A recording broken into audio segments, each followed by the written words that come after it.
Now, the Supreme Court's advocate Vineet Jindal has filed a complaint against Salman Khurshid. In his complaint against the portion of the book where Khurshid allegedly compared Hindutva with ISIS, he said the statement published in the book is not only instigating and provoking, it is also a statement that has stirred enraged emotions among the Hindu religion followers. Now, he goes on to thereafter say in his...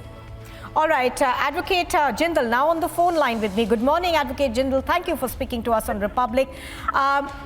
You in your complaint, we understand that you say that this is akin to instigating people and provoking, provoking people of the Hindu religion. Yes, because the way Mr. Salman Khurshid has been saying the same thing, that the revert version of Hindutva by standard politician version, the similar Jihad Islam group like IS and Boko Haram. So if he is having this kind of courage, can he say the same thing for the Muslim religion of his own religion? No. It is a target of the Hindu people, Hindu community in India. It is against our law. It is against our constitution. We are the democratic country. We are the secular country. So how can anyone criticize by saying this kind of defamatory words? Everybody knows who is ISIS, Boko Haram. If Hindu people and Hindutva is ISIS like IS and Boko Haram, then nobody can live in this country. All right, now, Mr. Jindal, you go on to say that you believe that this is... This essentially is not only a provocation to the citizens of this country, but it also goes against the freedom of speech. Now, can you expand on that? Yes, definitely. The freedom of speech has been given power to every citizen of this country to say, to contradict, to say anything, but with a time frame, within the frame of the law. It is not like that you compare anyone from IS, Boko Haram. They are the terrorist groups. Our Sanatan Dharam, our Hindu people are like IS and Boko Haram. If Mr. Salman Khurshid is having this kind of courage, they can say, can they say the same words for his own religion? No. Right, Mr. Jindal, you also say that this, you believe, threatens the security of the country. Can you elaborate on that?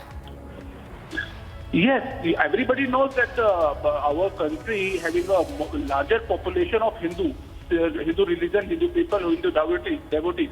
If this kind of statement has instigate any kind of war or any kind of relation between the Hindu community, so who can stop them? Once he is stating comparing the ISIS and the Boko Haram to Hindu people, so what is this? They are specifically trying to instigate and trying to compare them and trying to stand them like ISIS and Boko Haram. So this kind of statement can instigate the people, instigate the Sanatan Dharmis who is having a faith in this religion, Hindutva. Like me, I feel really bad because everybody knows Sanatan Sanatan people is always welcome everyone. Now, finally, Mr. Jindal. Finally, Mr. Jindal, do you feel that as a person who served in government as a senior minister, as a senior leader of the Congress party, he could have perhaps chosen his words more wisely? Yes, definitely. He's a former law minister. He's a senior advocate of Supreme Court. He knows what he's writing over there. So this kind of words, by using this kind of words, what his intention behind this? This is a very big question. If the people who is educating people like him belongs to other community and using this kind of words against Hindu people, so what is the intention of her? Or what about the other people who belong to the same community? We have seen so many times the people are targeting Hindu people, Hindu religion more aggressively. They are trying to instigate us. Right.